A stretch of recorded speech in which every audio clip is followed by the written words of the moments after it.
Introducing Auri, Acacia auriculaformis of the family Fabaceae. Auri is a tree 8 to 20 meters in height with a heavily branched habit and a short bole. On a favorable sites, it can grow to 30 to 40 meters tall and 80 to 100 centimeters in diameter with a straight single stem. The bark is gray or brown, smooth in young trees, becoming rough and longitudinally fissured with age.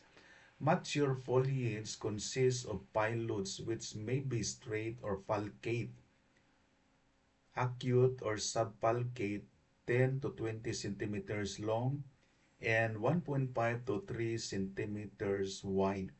The wood is suitable for making attractive furniture and is also suitable for construction work, joinery, and carving.